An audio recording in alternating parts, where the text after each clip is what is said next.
Hello everyone, this is Mel and Jo, and welcome to our YouTube channel. Bago pa kami dito, and we would appreciate if you could like and subscribe. Cheers! Ito nga pala ang day 2 ng aming vlog dito sa Siargao. Maaga ang start ng tour kaya sabak agad ang mga persons. First itinerary namin ay sa overlooking na Coconut View Deck. Mabuti na lang at medyo hindi pa ganun kadami ng tao dito nung nagpunta kami, kaya naman magaganda ang nakuha namin na pictures. After namin magpa-human drone sa Coconut View Deck, ay dumiretso naman kami sa Sugba Lagoon. Kung makikita nyo, napakaganda talaga ng view dito, nakakakalma sobra. Estimated biyahe nga pala is around 40 to 45 minutes. Ang swerte kami kasi hindi umulan ng time na to, o diba pinagpala. Pagdating doon, may sasalubong agad sa inyo. Dito pwede nga pala mag-kayak, dive, and mag-snorkeling. Although mga roughly 1.5 hours nga lang ang pwede stay doon, pero na-enjoy naman namin. And shout out din sa mga locals doon na napakabait and matulungin. So, ayan, next stop natin is Magpupungko Rock Formation. Maganda din dito pero napaka-crowded lang ng time na to. Advice pala namin, wag na wag kayo magpapaa. Diyos ko, tingnan nyo naman. Ang mga bato ang tatalim. May tour guide nga pala kami dito as a group kasi sila yung in charge sa safety namin. And masasabi naman namin na safe naman yung lugar, wag nga lang magpabibo. Yan, may mga corals dyan na magaganda and isang isda lang yung nakita ko, guys. Ay, dalawa pala sila. So, pero overall, maganda naman yung Magpupungko Rock Formation. Madaming tao nga lang. So,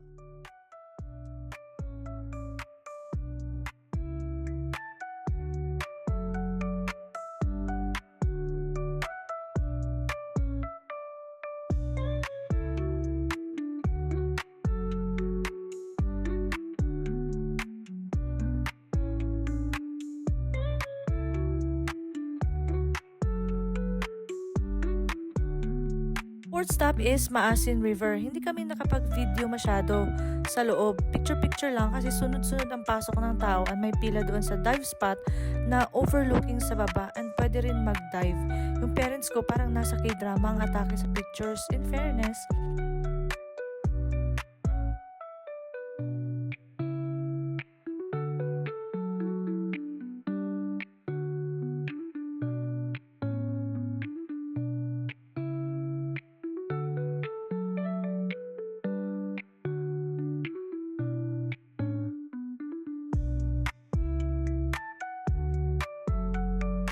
up is Cloud9, isa sa famous na surfing spot dito sa Siargao.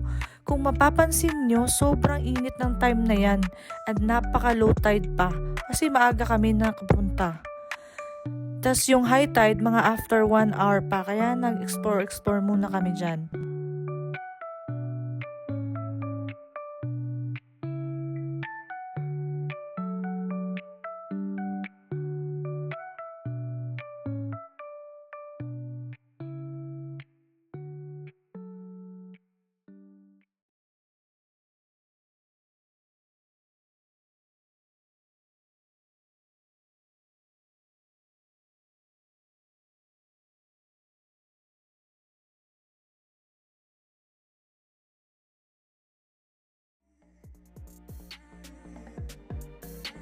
Eto na nga, yung pinakahihintay ni Jo at nakapag-surfing na nga siya. Ako, nasa gilid-gilid lang, taga-video lang po tayo. Day 3 na pala to. Hindi na kami nakapag-video nung umuwi kami galing Cloud9 and mga ganaps kasi sobrang pagod na pagod kami sa lahat ng pinuntahan namin and ang aga pa ng pick-up time. So eto na, nag-avail kami ng Tri-Island Tour dito lang sa Siargao mismo. Buti na lang may slot pa sila on that day kasi walk-in lang kami. So if ever gusto nyo mag-island hopping, mag-book na kayo in advance para di kayo matulad sa amin.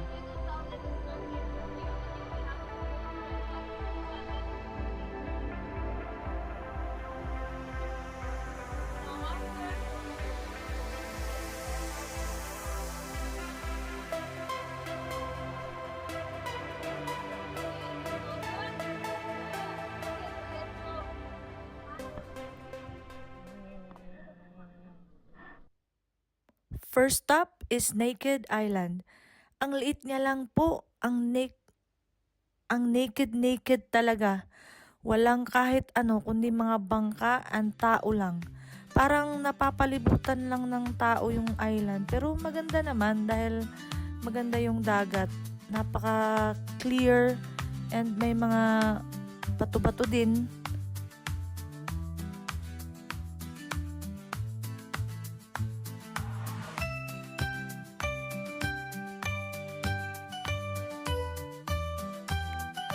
Second stop is Daku Island.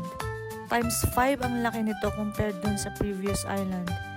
Dito din kami nag-lunch, budol fight style. Ang tingnan nyo naman, seafood ang atake. And masarap siya guys. Nakakabusog din kasi pwede umulit-ulit. Kasama na nga pala to sa binayaran natin. So, wala na kaming binayarang extra para sa foods dito.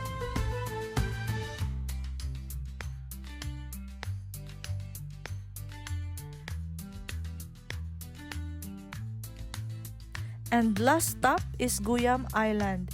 Dito sa island na to,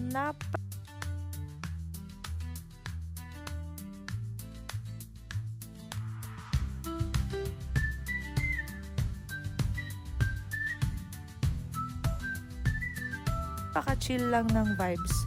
May nagbabasking pa nga dyan na local na sobrang galing. Ang mga audience niya, mostly mga foreigner, tindi. Pwede nga din pala mag-order ng snacks and beer dito while nakikinig dun sa nagbabasking.